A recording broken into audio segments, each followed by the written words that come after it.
when I first started thinking about this music, I recognized that the project was going to be pretty epic. And it was. And it was. And it Ridiculously continues to epic. be. Yeah, that's right. And, I think when you look to find someone to produce your music, you need to know, hopefully, at least some of your weaknesses. Mm-hmm. And also have someone who you trust. Aesthetically, specifically, like that you actually trust their opinions and value their opinions. But also someone who, like in my case, like someone who's crazy skilled, who can, like, when you're going to do something, you're going to do it at a ridiculously high level, and that you're just going to be dead honest. I really like where this is going. Yeah. I just need the honesty. Yeah. Because I'm a little obsessive at times. I actually hadn't picked up on that. I knew that, again, the epicness of the project, I sort of felt it growing in my creative mind, and knew, like, okay, I need not just a producer, like I need Drew to be able to be this checkpoint. And I think when I approached you, I was like, I don't need you to do all the things. Like, Yeah. it doesn't, I'm not asking you to be the producer who has to be here at every moment. In fact, I would wish that upon very few people on the planet. Yeah, but I mean, it's been fun because you've come in, 20 times maybe, Yep. and we've had different conversations about everything from liner notes to how you're describing the pieces at the end to initial concept and arrangements and all this thing, and mixes. It was an interesting process because, yeah, I didn't actually do a lot of the things I normally do when I'm producing a record, but I checked in, and you sort of let me be the person that signed off on things, which was interesting too. That was what I needed sometimes, because in this particular project, I wrote the music, and then I played bass on the music, Right. and then I engineered the music, and then I was part of editing the music and arranging the music and orchestrating the music, and the list goes on, Yeah, which is exactly. absurd. Like, it is an absurd thing to do. Yeah, but you need, yeah, it's exactly, it's having an outside opinion. Yeah. And having, and I would say, as far as my clients go, people that I've actually produced records for, your tolerance for honesty is at a level that I don't think I'll ever experience again. Just in terms, like, I didn't ever sugarcoat anything, and I never thought, oh, I shouldn't say this. It was interesting because I knew that you were going to act on things, right? If I said you should, this is something that I don't think is working, maybe occasionally I would think, oh, maybe it's cruel to be bringing this up at this point in the process. But knowing you wanted to make it perfect, so anytime we would talk about something, you acted on it, which was pretty fun. For me, it was like I didn't know exactly when I would call on you. Mm-hmm. Like, that's where it was less organized. It's like, it's not like you have to be here on this day and then tell me at this point. It's like, I'm going to go as far as I can go. Mm-hmm. And then there's going to be a moment. I know that there's going to be a moment where I'm like, I'm not 100% sure. Yeah, well, I mean, it mostly, I think, ended up being, after things were recorded, we would have a discussion about, is it finished? Is it too much? What's working? What's not working? Because there was a lot of after the fact editing, and even in some of the cases where I added strings or did some arranging, a lot of times that was to fix a problem or a point of improvement that we had identified in our conversations after everything was actually already Right. in the bag. Which was, I mean, that's one of the beauties of modern recording techniques and the ability to do that. And then as it happened, I think mostly I was a sounding board for mixed comments and going over to your place and listening to immersive mixes and thinking about what this means and what an immersive album needs to be and what you were trying to get at with the music and how it interacts with the mix. And then again with the stereo mix. We spent a lot of time on that. Like, obviously the thread, the underlying thread of the whole thing, even down to the name of the record, is this whole immersive concept. Mm-hmm. That's naturally because of my, involvement and again, obsession with what it is, but also just why I wrote the music. It was the thing that made me want to do it. But one thing that is fascinating with having you as, co-producer here is you're not living in that world. No. Like immersive audio actually what you had heard it before quite a lot, like here and there, but it's not like you're working in it or Yeah, I still only have the two. for good reason. But as a result, like our we were always just focused. I feel like I always came to you is about the music. And of course, the technology is a part of the music. And so you're able to immediately hear what it was. But so often it was like, maybe, when I'm in the middle of making it feel really, really enveloping, you can get lost on, what, this arrangement's a little too dense. Well, I think also your musical tendency in this project in particular, your tendency was to do everything, right? So, so most of the time, I think I was saying, "Wow, like we gotta mute something right away. Yeah, Like, exactly. we need to, like, there's too many things."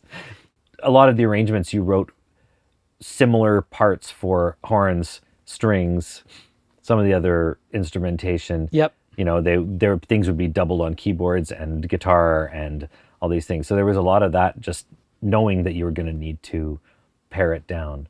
Yeah, And so I exactly. felt like that early on, that was what I perceived my role to be, which was I'm the guy who tells you to mute the bass trombone or whatever. Like, that's my job, is to say, wow, I don't think we need Rhodes and guitar and trumpet and trombone and strings all on this melody. We need to, Right. do that thing. And that whole contour thing, I think, is really, that's a artistic place that I like to occupy.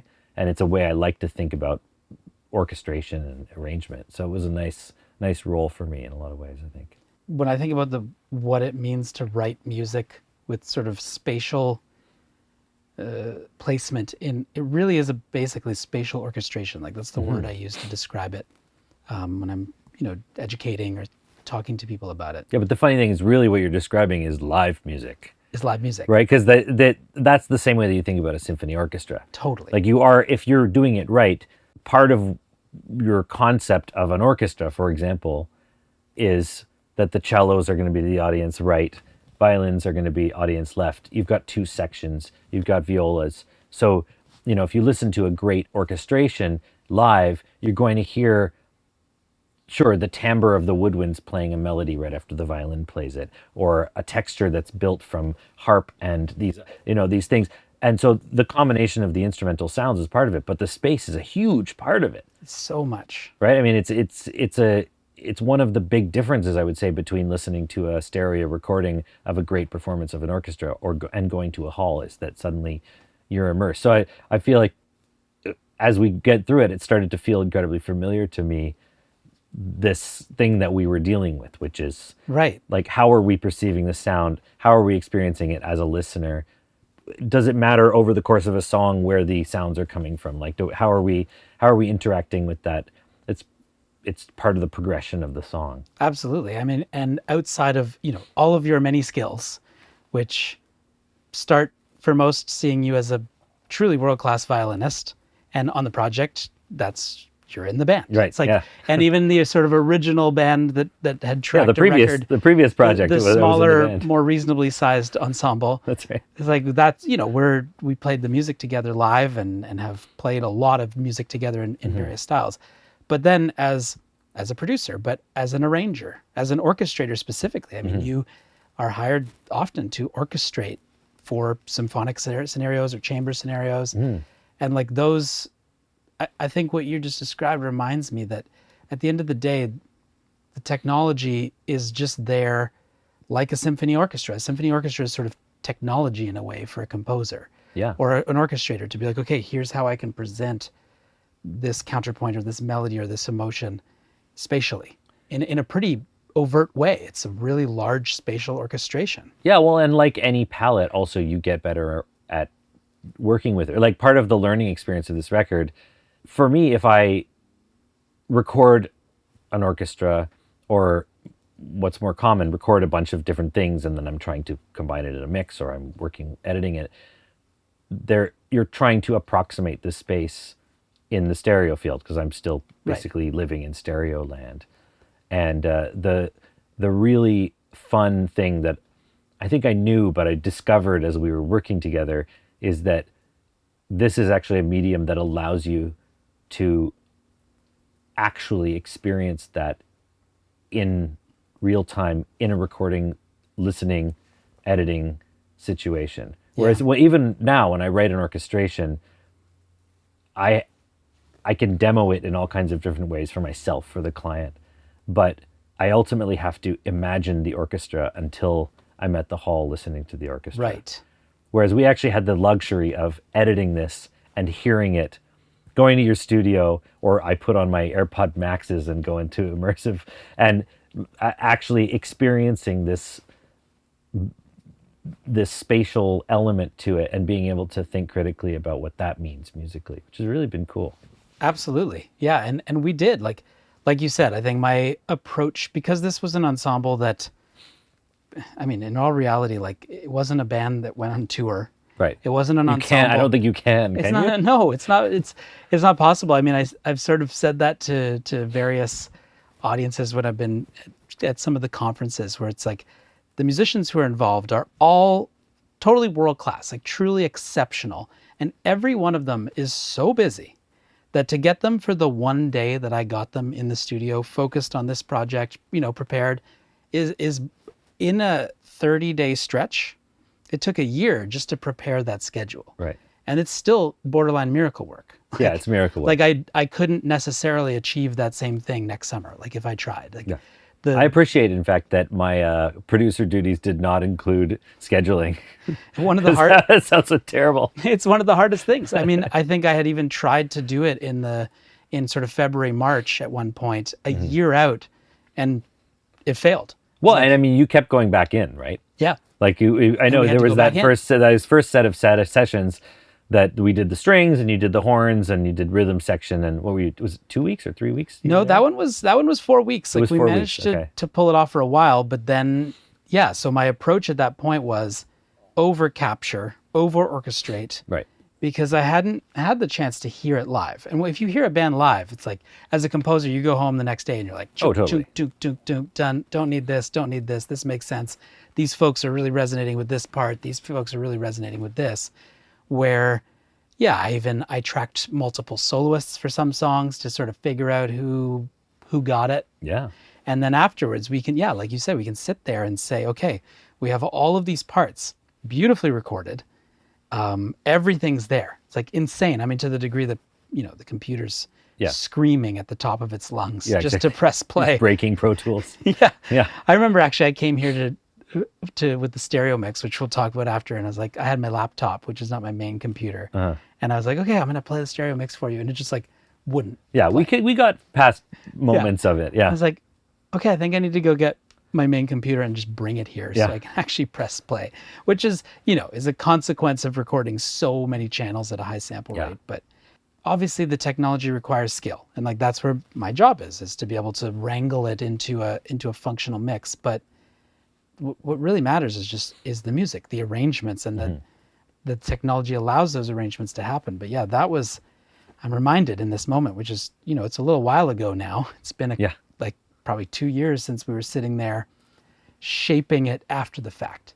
And you sitting there with a really fresh ear and being like, okay, like the classic artist producer thing is I get attached. Right. No matter what, you put work into something, you're going to get attached to it. It's like, oh, I think this is awesome. Partly because I think it's awesome, and partly because I put 20 hours into it. Right. And you can be like, well, you did that classic thing, which was I had to fight to mute things. Yeah.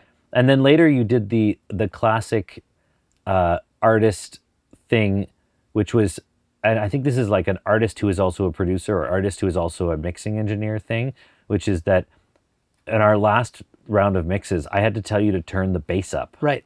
Because you had turned yourself down too far because I think you were sitting there, whatever, at 1 a.m. listening and going, I'm obsessing over the bass, and I'm sure you were editing and doing all these things, and at some point you go, it's probably too loud. Like you just psych yourself out. Yep. And I came in and I went, where's the bass? Yep. What's going on? It's crazy. So yeah, it's funny. That was another role I felt like I had to play, which was to come in and tell you that it's okay to just turn off the bass. To turn yourself. It's gonna be good. Yeah. Like we want to hear it. You want to feel enjoy it. That's from that perspective, and I think I love being reminded of that. I mean, and especially for the whole immersive aspect of this. I think at the end of the day, it was always the technology's job was to hopefully serve the music and to make the music better. like to make the experience of the music allow all of those various parts, and there are many a part, to like sort of exist in a way that feels natural, that doesn't feel overly forced. Yeah, I mean, this was a project that was in danger of being forced because you were intentionally writing music for what ultimately is a technological advancement. Right. Right? Like you were, I mean, obviously you've figured things out about mixing and immersive that are very clever and amazing and, you know, groundbreaking in some cases. And so that's wonderful, but it's dangerous then when you try to take that approach to creating art from a creative ground up standpoint, writing music for it. It's potentially dangerous to get gimmicky Yep. or sort of lose the thread of what you're doing. And I think you managed to avoid that and not fall into those pitfalls by writing melodic music that worked really well. But yes, I definitely saw one of my roles as being like speaking on behalf of the piece. Yeah. Rather than the technological achievement that it represented. And so I think a lot of times, yeah, in our editing sessions, there's like good cop, bad cop, sort of. Like I was the one who was saying, no, you gotta turn that off. You gotta do that thing. Though it was fun. Also, we had a couple of moments where early on in your studio, I'm not sure you had done the sessions yet. I think maybe you had done some testing, Like some demo. Yeah. And I'd mocked with things Ed up. playing tabla. Yep. And I can't remember what else, but there were a few moments where we sat in your studio and talked about going further actually with it, like the cyclical tabla concept. Yep. Of moving, like assigning each tabla to a speaker and having that ping pong effect. I think was really Your ability to come at it with a musical sensibility, but also a freshness. I approached the initial part of this, a lot of it is acoustic music, even though I wouldn't just, it doesn't come across, it's still fusion music. Like there's drum set, there's bass, there's electronic instruments, but but it could be performed live. Like it's all of it is written. This is all written to be live. It could be performed as sort of contemporary chamber. Yeah, totally. Jazz world extravaganza. Yeah, if anyone could budget for it, we could do it live. Correct. It's only a check away. Yeah, that's right. Take note. I'm sure. Presenters take note. But I also remember where I sort of presented it with this initial concept where it felt very real and very organic and very acoustic, and the array techniques were sort of shining. And you're like, okay, this is sounding great. You're like, it sounds beautiful. I want it to be fucking crazy. Right. Like, I also just want to be shocked. Yeah. And I'd be like, once in a while, yeah. You want to be like just, also don't be shy. And those were those moments. Like, I'd say a couple moments specifically, the pendulum piece, which is the tabla. Yeah, exactly. The cyclo tabla. Yeah, it was because you had done this thing with with Ed, where he had tuned his tabla to every. Was it? Yeah, it's every note in the rag, or was it? Yeah, it's a Lydian right. scale. So you had this amazing sound that you had created by just combining all of these things. So it was this multiphonic insanity. Yep. And I think that was one of the ones where I said, what if instead of layering them, you actually like wrote a melody sort of by cycling through the different notes in addition to the rhythm that you had already written.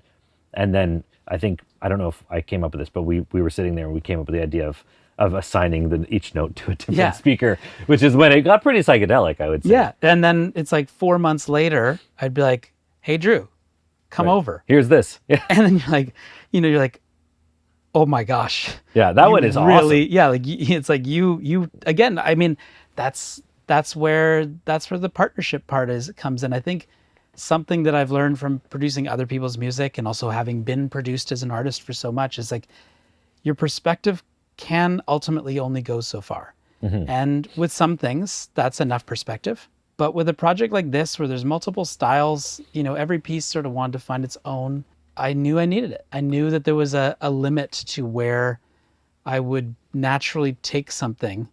And that's in all those moments. It's also nice. Like, I think it's nice to have company on a journey like this because it was also a weird experiment. It was a weird experiment also, right? Like, a beautiful musical. We're kind of underplaying this.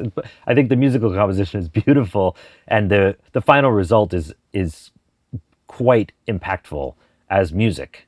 I mean, I've listened to the stereo mixes a number of times, and without the immersive aspect, it's still just a kick-ass album of really cool stuff. So it works. I mean, it's real. It's not just a technical achievement, but definitely it was fun to like work with a friend on a thing that was adventurous and have this idea of experimentation and bouncing ideas off and just figuring out something. I mean, the cool thing about immersive audio is that it's new enough in its current form. I think you can still invent things or do something for the first time potentially. Which is kind of amazing, right? It's exciting. Like stereo, you'd have to work really hard to do something for the first time in stereo at this point. Yeah, and I'm sure there are some stone. There's always a stone that. Of course, but most of them have been turned for sure, right? Yeah, or if you thought you turned one, it's like, oh no, that got turned over there. Like, right. This is like having this technology to go, 10 kilometers lower down in the ocean than anyone's ever gone before, and you actually find new species everywhere. Right. Where it's like, oh wow, there's a lot of new stuff. It's really cool. Yeah, I love it. I love being reminded of just how the musical role of the producer and the editing role, which of course editing is orchestration. It is composition. Well, and the modern level. One of the peculiarities of multi-track recording, which is something that, as coming from a classical background, I think I'm more amazed by it than some of my colleagues who came from this world. Like, they got into production after listening to the Beatles and like all these things, right. Everything that followed that multi-track revolution that was already happening. But I feel like for most of my life, including all the way through college and a certain amount of my professional life, it is live music, and its orchestration is like you write it and then you perform it. Yeah. And so there's an imaginative job of the arranger, and then there's the performing job of the musicians, and like, sure, there's editing and revisions that you can do, but you do all of that imaginative work on the front end. All the orchestration happens, all the arranging happens on the front end, and then it is performed. Whereas the amazing thing about multi-track recording is that I can go and capture rhythm section, and then I can write a string arrangement, get it recorded, then add horns, then add backups, then cut out half of the string arrangement and replace it with glockenspiel, and then record the final vocals. And we still can make that sound like a cohesive unit. And this project was interesting because, again, I think it was approached in that more modern way somewhat. You wrote arrangements, you wrote pieces. They were pretty mapped out when we went in. So you did a lot more of the work ahead of time than I think some modern productions do. But we definitely took full advantage of our ability to pull it apart, mute things. Mostly you wouldn't let me change the locations of, because I think part of your concept was that everything was recorded in its location. Yes. So for that stuff, I remember I had to teach myself not to make that suggestion, because you would say, "Oh no, we can't do that. That's where the horns are in the right." It's in like the field. because like this they is were this is where the strings were. Yeah. And as soon as you start trying to mess with that, then you just are in like phase hell. Yeah, I would demonstrate to you, and you are exceptionally sensitive, I think, to phase specifically. Like I heard it. you really don't like it. No. So I remember a couple of times where it'd be like I move it, and you're like, put it back. Yeah, like I think you were like, this is why. Yeah. Oh, okay. Like, okay. That's too Which bad. it's part of commitment, and that also leads to some of the power of how it sounds. But the other thing that's happened, I think, with stereo mixing in this multi-track recording world is that nothing has a place until the mixing engineer gives it one. Mm-hmm. Right? And I think that's probably mostly true of immersive mixing as well, because you get a bunch of mono and stereo sources, and you can position it them. certainly is the most common. Right. I mean, I know the classical recording and some other things. There's like live recording. It's certainly the most common within like popular music. Right. Because a lot of times there's a stereo mix that's happening as well. So it's not like you can, you capture it the same way that you would capture anything. But this was one where you specifically set out to capture things in a space, in surround already, Yeah. and including the room ambiences. I mean, there's very little artificial reverb on the record also, right? Yeah, it's I mean, mostly, we used it at times. Like again, when we came, once it was like, okay, there's the mix is always taking shape because the edit is the mix. Everything is the Yeah. mix. But at a certain point, it's like, okay, no more editing, no more arranging. Right. Now it's time to polish. Now it's time to automate, like for real. And that's when you start to notice. You're like, okay, you know what? The studio that we were in, the tail isn't quite long enough. And you'd comment, you'd be like, yeah, the strings, like they sound beautiful, but I still want a film sound. Yeah, exactly. For this one song. So then you lean on a digital reverb. well, especially when, like, because we did use some tricks. So it was like, I Yeah. mean, a lot of it was string quartet and horns, but then there was, I mean, in reality, a string quartet and the horn section that you had can't compete. So already you're boosting the strings Yes. versus the horns. And so the effect of the room on the strings, once you've brought them up, Yeah. goes up with the sound of the instrument. There's no way to do that especially because of the fact that you're capturing the room. And so I think that was part of, it started to dawn on me in some cases that quieter instruments, because I don't think we ever added reverb to mostly horns, and like some of the louder stuff I don't think ended up getting that treatment as No, much, because right? they were able to engage the space Right. properly. Yeah. So they're just like the string quartet, the horns, like they're loud enough to actually engage the main. Well, but also they set the bar, right? Yes. Like you're playing at that point, that is the maximum level of sound Correct. that we're playing to. So that's what that room sounds like Yep. now on the record, Yep. right? Like this is one of those things where you make one choice and then it determines everything else. And so, okay, whatever, 6 horn players playing full out in that room, that is now what that room is. Yep. And so it's, again, as soon as you have the strings and you go, let's turn them up, and then you turn up the room, you start going, sounds like a box. Right. You suddenly start hearing the room. So that's when the artificial verbs and Yeah. the Aga Khan Museum Well, starts yeah. coming into play. Yeah, where it's like, and the Aga Khan Museum going and reamping. Yeah. I think there was 2 sides to it. One was doing something because you can. Oh, I'm there. Are you Yeah. kidding me? I love that so Or- much. When you told me you were Yeah. gonna do that, I was like, oh wow, okay, yeah, okay, it's It's like, crazy. okay, well, I could find the right digital reverb for this, or Yeah. and we as friends, also surrounded by your beautiful studio, which we could make sure we highlight at some point in this, certainly enable each other Yes. and have for, Bad influence. Yeah. have for many years, Yeah, we've been expensive to each other Yeah, in a very variety of much. different ways. and enriching it. And you're saying, yeah, sure. Yeah. Hopefully, Let's give and take. Let's call it even. I think we've Let's- broken even, I yeah. think we've broken even at least over time. Oh yeah, for sure. So, but yeah, where I would be like, okay, Drew, mixes are sounding great. You're like, oh yeah, the mixes are like, you basically signed off, and you're like, yeah, I'm almost there. I might just pop over to a hall and re-record all of the main instruments into a large theater and immersively capture all the reverbs. And you're like, that's a great idea. Yeah, that's the problem. Is that Yeah. that was not one of those places where I was like, "What the hell's wrong with you?" Yeah, yeah. Like, Where- oh, great, you can do that. Fine. Which I think also that's where, you understood when to be a producer, when to be a friend, I went to be a slightly bad influence. and when to also be like, actually, you're just calling me just to tell me this thing, and I'm just going to say like, yeah, well, I already know you're crazy. Like that's not. I wasn't going to change that. It reminds me when you mixed my string quartet record, which was recorded here in the studio. Yep. And so we had to add artificial reverb. But Yeah. this room does have verb, and part of the record was recorded during COVID when none of us could be in the same room. exactly. And in order to make those work, we talked about this, and then I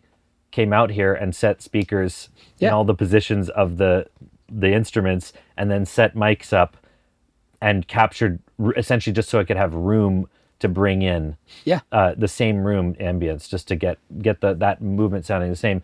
And you also didn't stop me, but it was a much smaller version of what you ultimately did, which is go and get a really beautiful hall at this wonderful Aga Khan Museum, and every Sheps that you could lay your hands on in the city. I think. Like 27 or something crazy. Well, like no, that? no. I mean, in fairness, there was about 19. Oh, sorry. I'm sorry. That's totally reasonable. Let's God, what was I thinking? come on. There were also a bunch of DPAs. Oh yeah, okay. So Good. it did reach 27 Yeah, in total. I'm sure. But just to keep it, Yeah, just keep it real. just keep it factual. Yeah. And how many speakers? Only one. Oh, really? Yep. We experimented with it. And at the end of the day, when the speakers were faced towards the array, it was a really beautiful speaker, like a Meyer, like a gorgeous loudspeaker. It honestly just sounded like a performance. Cool. Like the array was like, oh, this now sounds like that person is singing in this room. Right. But I already have their capture. I actually Right. only want ambience. So we took the speaker, faced it against the wall Wow. to get it to be as diffuse as possible. That's so cool. Basically just want this to be a plug-in. Yeah. Like I just want to be able to ride the faders. That was a day I wasn't around, but I would have come to that if I could have. That was a part of your insanity that I wanted to witness firsthand. Yeah, and playing wise, like before getting to stereo, which I think is a part of this process that really, that was where I needed a full recalibration. Uh-huh. But prior to that is you're producing the record, but we both play like a lot. Yeah, you play a lot. I play on every song for sure. And you're on. Am I on every song? Yep. I think ultimately we ended up putting me on things after the fact, right? Like, because we also, and this was, I think, in the gray area between production and mixing, actually, that a lot of this happened, where we would be listening to a song and I'd be like, it kind of needs something. Yeah. And so being a string player and being somebody who does this, a lot of times I was just like, well, I know what I can do. I know a thing that I could do to make this work. Right. Oh, and I So- mean, again, musically speaking, and I'm not just, saying it. I mean, you are a musician that I admire at the highest level in the world. Your abilities on the instrument are absurd in a good way. As a sort of producer / engineer, I mean, you've recorded an immense amount of music in that chair for people on every part of the planet. Yeah, and all across the room, actually. Yeah, and in different parts of it. But being a violinist who's regularly sending people full orchestral arrangements made by yourself here, where you played everything, and your ability to do that is exceptional, and the world knows it and recognizes it. And anyone watching this should, if they don't know what Drew does, should look it up. And, but yeah, there was a moment where it's like, okay, well, I wrote strings for everything because I love strings, and I wrote the best sort of string quartet arrangements I could. But Yeah, we brought in also my quartet, which was wonderful. yeah, We and so the got to Venuti do Quartet, that. which is my favorite quartet in the world, like all the members, and I've been a part of your records as well. And Yeah. yeah, there was a moment where I was like, you know what? Again, even as a composer, I am limited to my own language. There's at a certain point, my string language is X. And I was like, but I love your string language, especially, is so vast. I feel like, I had very small amounts of input on the quartet arranging that we were doing, mostly on the sessions. I would say, hey, maybe we should think about this. Like I wasn't really looking over your shoulder with that. But then when I was contributing things, it tended more towards the less conventional, more experimental stuff that I do. Because one of the things that I've focused on, aside from being as good a player as I can become, is very early on, a mutual friend, Jeremy Darby, observed to me that one of the problems with instrumentalists often is that they stop thinking about the sound that they create as soon as it leaves their instrument. And so that's great as long as you exclusively work with fantastic engineers and producers. Even with a fantastic engineer, if they don't have the same vision of what your instrument sounds like as you do, you can end up in trouble, right? Like it's not even just about their technical prowess. It's literally often about, I hear the violin in a particular way. In fact, in a lot of ways, if I'm working on one type of thing, I hear it in one way. That's why I have a tape machine. That's why I have all these different microphones, because I'll use different mics to mic the instruments that I play, strings, woodwinds, accordions, whatever it is. I'll mic them in a way that feels appropriate to the sound. I'll put it through a preamp that feels appropriate. I'll compress it. And so one of the things that we were doing was later on making some of those decisions, right? Like doing string layering in places where we could have used a quartet, but actually we wanted a slightly more controllable, a slightly thicker, maybe a slightly a different sound. Yeah, or textural. I mean, Yeah. and what's cool was what I would do is be like, okay, you'd say, okay, this is my idea, and then just at least in the first arrangement, I'd be like, okay, now think about it, that I've got 9 spots. That's all I need to tell you. It was like, realistically, when you're orchestrating this way, for me, just provide the assets where I've got front, side, rear, or height information, and keep it that way. So you rolled with it. You're like, okay, I've got this idea was where fun. this will go here or this will go here, because it's easy for you to imagine. You just almost need to be like enabled. Right. Well, we were making that crazy harmonics sound. Yep. Right, which we use as a tape machine. We record this sort of texture with a bunch of harmonics and sounds, and then print some of it to tape and print it back at different octaves and different things. And in particular, in that one, I was having a great time imagining which speakers and which channels it was going to be coming out of, so we can kind of create this encapsulating constellation of sounds, which was a lot of fun. That was one where I remember coming in when you were doing the immersive mix, and we talked about placement of these different sounds. And Yeah, it's amazing. Now, the tape machine, which is running at what, 3.5? Yeah, it's literally just running because we think it looks cool. Yeah, and it does. It looks. It does look pretty cool. But what you do with the harm cloud, as you've referred to it for me, I mean, describe it. It's the coolest thing. So I do this with a bunch of different things, but one of the things I haven't been able to duplicate with software, which is why I still have this, because I love it, but ultimately it's clunkier than not having it. And so one of the things that I do with this is I'll record something at a different speed. So I'll actually print, not for this project, but in some cases I'll print an entire song or an entire thing that I'm working on to tape, slow it down or speed it up, record the entire arrangement to it, and then print it back to tape and speed it, turn the Verispeed back off and print it back. And so you get this amazing timbral shift that comes with the pitch shift. So you end up back at the right key of the original thing. Tempo, yeah. But it sort of sounds like a pitch shifted sample. And then the other thing that I do a lot with the harm cloud, which is like a cloud of harmonics, what I call a cloud of harmonics that we were doing, is printing them to tape after we recorded them. So it's this sort of little pointillistic cloud that surrounds you, but then we print them to tape, and some of them just, the like noise, and I mean, harmonics are noisy. They make this raspy, I don't know if we can capture it, but they make this sort of like, there's this sort of rasp to them. And so that rasp through tape becomes this beautiful, if you speed it down to half speed. So I've got this wonderful Verispeed controller here that I can actually use to change the speed of the tape machine and tune notes. So I can actually choose different notes with it. Oh, it's amazing. Yeah, it's quite cool. It's so good. Yeah, so there's I think 2 tracks that have that effect on them, where we ended up using the tape machine to pretty good effect. And then there was a couple of times where we just wanted something that sounded a little bit like a more modern commercial string thing. Right. And so I just tracked it here. And the way I do that is actually I've got all these mics set up, and I end up using all of them for the tracking. So you get the advantage of all the different timbres of the mic, of the different mics, and I position them in different places so you can, you have some spread. And as someone who appreciates gear, yes, which I think I, at this point, hopefully have proven to the world. Yeah. And if anyone's watching this and they're like, well, you haven't proven it to me, you could visit the YouTube channel, and I think that's right. I should be very. It won't take very much digging. It won't take too long to at least show that I have a great appreciation. A problem even. So, your mic collection is absolutely incredible. I love mics. You love mics, but and of course there are the classic mics, and you own many of them. So, some of them are even just by visible accident in these shots. Yeah.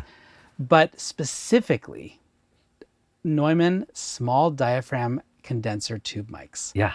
A rare thing for someone to collect in the way that you do and use in the way that you do. Yeah, they're interesting.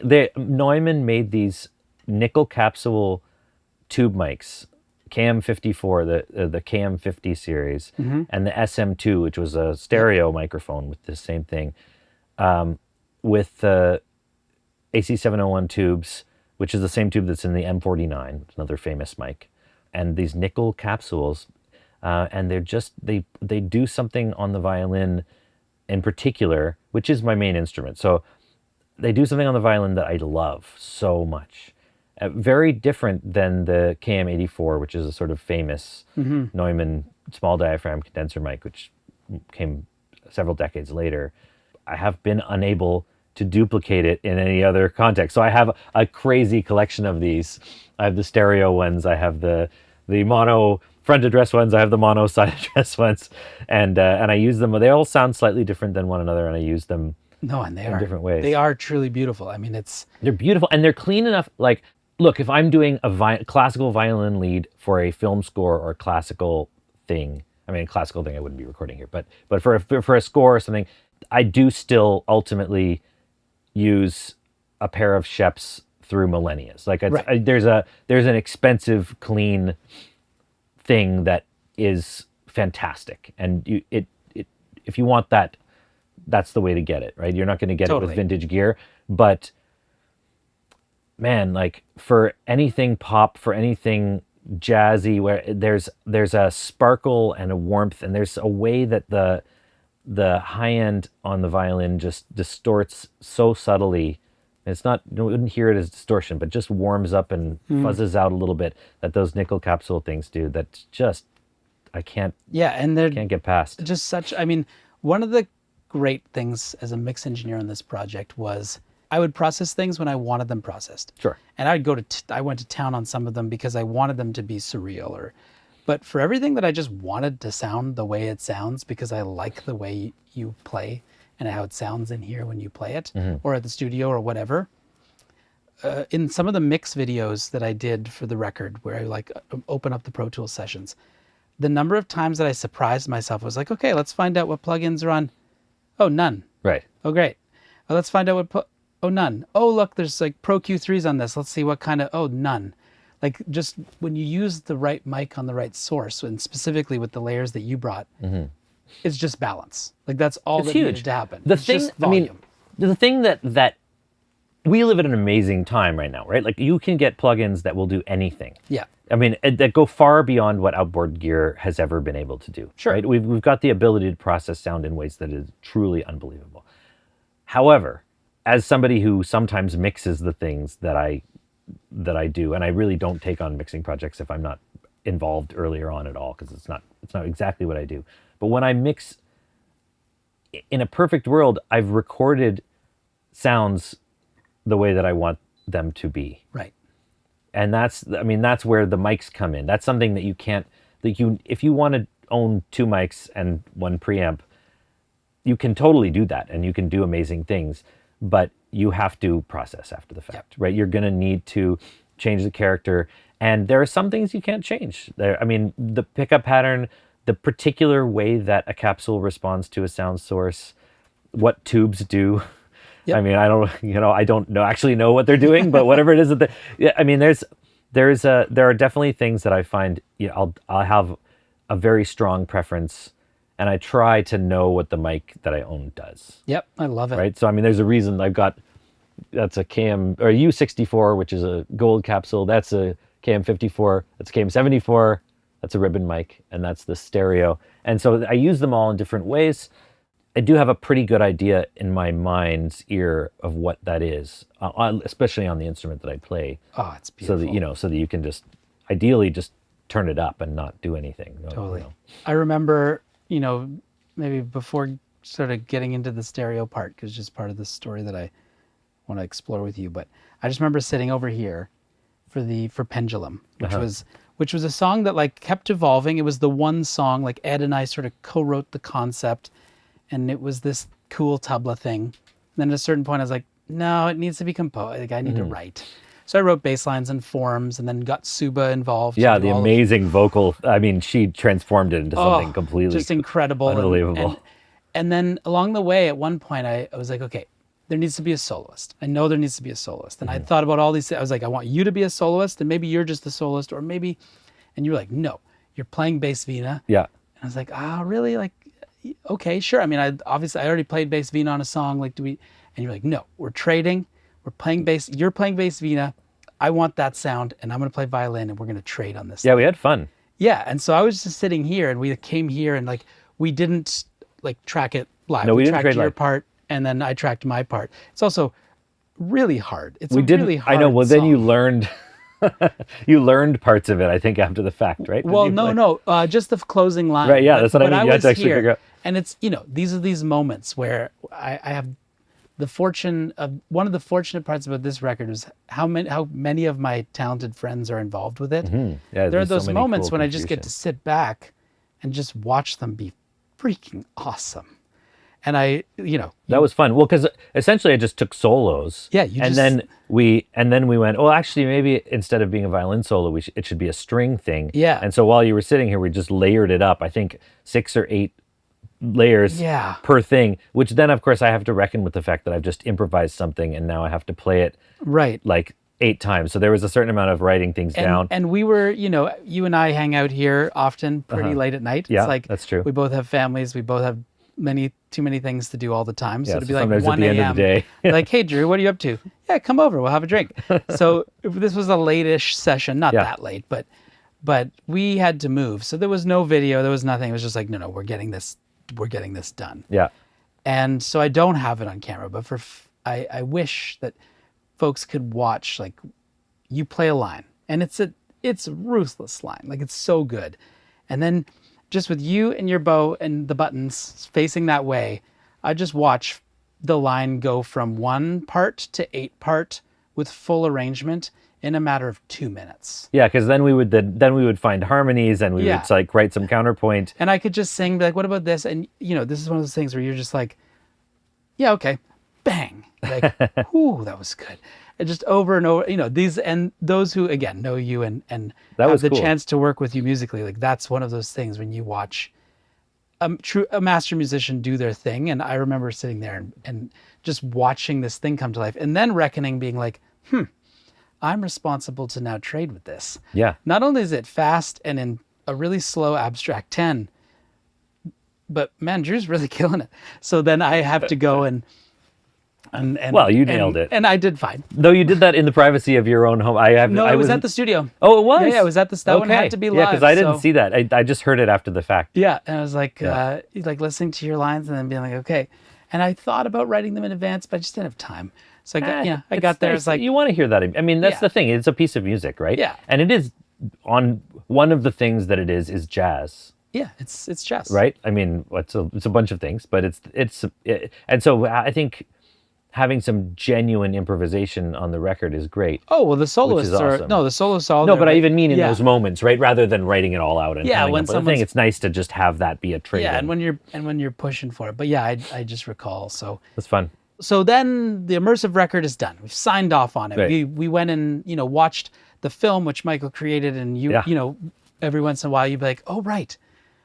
There's Yeah, a it was whole- already a year and a half after we there's had done there's everything. a whole film to this, and I remember we went, and sort of the closing night for the immersive record was we went to UMG, Universal Right, yeah, Music here, and Universal. watched it in their big Yeah, it was big fun. room, and you're like, yeah, we're good. Very It's done. satisfying. Yeah. And then stereo began for me, and the first thing we did was stereo, which was again a very, like, such an important producer honesty moment. And I know you recognize it, but I'm reminded, like, That was at your place, also late at it night. was it's a super complicated record. Right. The routing, like, it's just absurd. The Pro Tools session. So there's this part of me deep down that's like, man, if the fold down of this can even be 80%, it will save hundreds of hours. So of course you're gonna if something can save you hundreds of hours, you're gonna try. Sure. So I took a crack at it, and like all things, when you convince yourself of something, you can convince yourself that it's working, because deep down you want it to work. And so Yeah. I made one, and I was like, try it. Obviously, take it with a grain of salt, but I think this is working. And you listen to it and you're like, well, this is awful. It wasn't good. Yeah. You're just like, the soul of the music, all the tones, like, everything's there. And it was, it's like, again, these are those moments where a truly, that level of honesty, it's like a cloud, sort of like the clouds part. And you're like, oh yeah, this is awful. Like, oh, damn. yeah, damn it. You're so right. It was worth a try. Yeah, and so It was you're worth a like, try. well, oh, sorry, I told you. I'm like, no. That is, like, that's one of those moments. And so, and I went back, I took away every piece of routing. I kept important plugins. I spent weeks Yeah. muting sources, getting rid of sources, and then we spent some time here and also in my studio, like just building the stereo record and building it from scratch. And Well, the conversation we had was actually, I mean, after that, I think it was at your place, but we had listened to these fold downs, and then we were listening to the immersive mixes again, and just saying, I mean, part of the problem of creating a album of immersive music for immersive is that the final result is different than a stereo record in a lot of fundamental ways. For sure. And so I think we just came to the conclusion that you kind of have to approach the stereo mix as a different enterprise entirely. And there are a bunch of very different things about those two mixes. I mean, the music remains the same, but some of the decisions of what made it into the stereo mix are different. And my other point was, it's really cool to make a project of immersive music and release it to the world, but you also just made a project of music, and if you want most people to listen to it, you still have to deliver it in stereo. Yep. And so if you're thinking about that, potentially your largest audience is still a stereo audience. Of course. And so you have to give the stereo mix the same level of care. Yeah. And immersive I actually, as a result, like walked away from it for almost a couple of months. Just like let myself sort of like let that deep, like sort of embedded memory of what the feeling was, and then just sort of redeveloped a relationship with the music. Yeah. Because I'd been thinking about it from imagination point of being this thing. And yeah, you were there to be like, no, let's make, again, orchestration, spatial orchestration, just left to right and front to back of like, no, this needs to be wider. Like one of the things I think I realized is so many of my conversations were front to back, literally. Right. Or not, and I didn't write as much side to side. Like a lot of the antiphony in the record is not like left talking to right.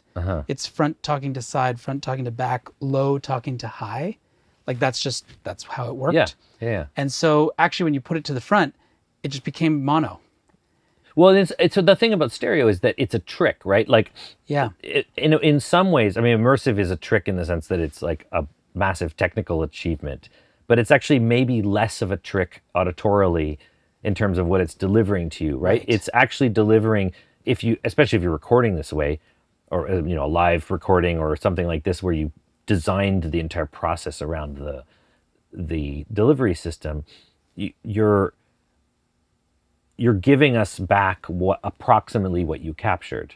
Yeah. And so then the mix challenge is making sure that comes across. Yes. And so there's refinements to be made, but in some ways it's prescribed. Whereas in stereo, it's actually a completely different challenge, which is you need to teach us what to focus on. Yes. And so you have to make bolder decisions on that stereo field to get the same effect that you kind of got without thinking about it at all in the immersive field, right? That discrete sound of a particular instrument, a particular sound, the being surrounded by things. And so the first mixes that you delivered to me, I feel like my comment was, this is a mono mix, man. Right. Like why have you done this? Everything is centered. Like there's no. It was so interesting. There's no conversation. Because I think you were still. Yeah, you were just in that headspace. Yeah. And so I had to remind you, like, no, I need to have moments where I'm really listening out of my right ear, so that when the thing in the left comes in, or when that center channel comes in, that center comes in, it feels like something. Yeah. So it was an interesting process. It was integral. It was truly like it was. And again, this is what with every project, I think both of us produce records for other people, and I've produced some of yours, and you've produced mine, and this is what friends are for, right? Yeah, this is what friends are for. And enablers. Yeah, but with the magnitude is like your insane multi-layered skill sets. It's like at every step, be like, okay, I need to check in on this. Drew, you're like, yep, this is a very confident, well-educated sort of viewpoint on this and we just agree on it. Like, yeah. But I also think that there's a part of being an artist and working with a producer that you also have to learn to let go a bit occasionally. Like trust that the other person's aesthetic is going to actually make it better, even if it wasn't in line with your initial concept.